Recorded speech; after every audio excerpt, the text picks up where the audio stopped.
Integral defined functions, graphically. Before we start this section, we must briefly review the fundamental theorem of calculus, part 1. It states that if f is a continuous function on the closed interval from a to b, then the derivative with respect to x of the integral from a to x of f of t dt is equal to f of x. In other words, the derivative with respect to x of 3t squared minus t with respect to t from 4 to x will be equal to 3x squared minus x. If we define a function using an integral, then another way to think about the fundamental theorem of calculus is that if g of x is equal to the integral from a to x of f of t dt, then g prime of x will be equal to f of x. And this connection, using the fundamental theorem of calculus, will help us answer questions that would otherwise seem very complex. Let's try an example to help us get a better understanding. Let f be a function defined on the closed interval from 0 to 7. The graph of f, consisting of 4 line segments, is shown here to the right. Let g be the function given by g of x is equal to the integral from 2 to x of f of t dt. What do g of x, g prime of x, and g double prime of x represent? Let's try them out. Well, since g is equal to the integral of f, and f is the graph that's shown here to the right, g of x will represent the area under this curve f from 2 to x. Now let's answer the second part. What does g prime of x represent? Well, since g is equal to the integral of f, and f is this function right here, g prime of x will represent the actual original function f by the fundamental theorem of calculus, part 1. So it would represent the value of the function f of x. Now let's answer what g double prime of x represents. Well, since g is equal to the integral of f, and we have f as our graph shown here, we found that g prime will equal f, so g double prime will equal f prime, or the slope of the tangent line of f. Let's try more with this example. Let f be a function defined on the closed interval from 0 to 7.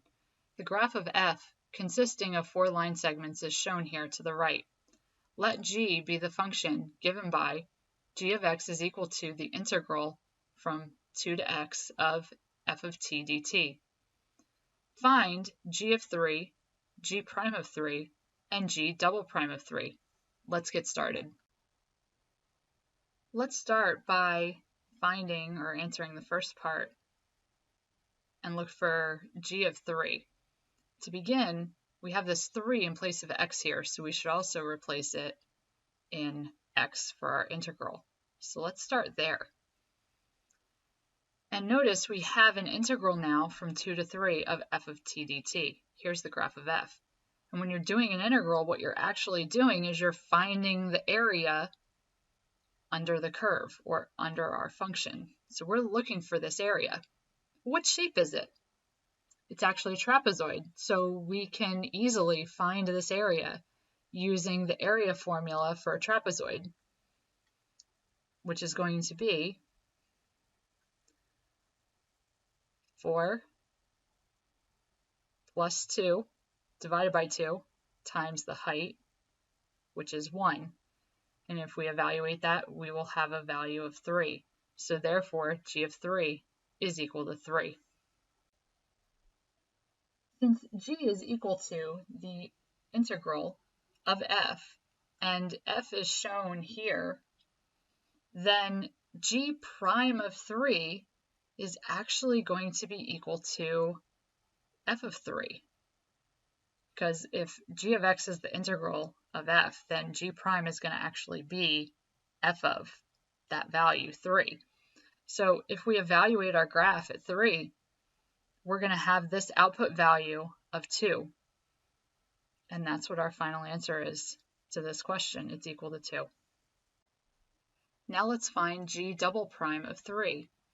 Well, since g is equal to the integral of f, and f is the graph that's shown here, then g double prime of 3 will be equal to f prime of 3. And f prime is the slope of our graph at 3. So let's actually look. Here we are at 3. The slope of our graph here is -2. So therefore, that's our solution. Now let's try another example. We're still dealing with g of x being equal to the integral from 2 to x of f of t dt. And we're going to find the locations where g prime of x is equal to 0. Let's get started. Recall that g prime of x is equal to f of x. And because of that, we're going to look for when f of x is equal to 0. Well, that's happening here, here, and here. Now, which x values are these? Well, these are the x values of 0, 1, 2, 3, 4, and 6. Let's try another example for integral-defined functions.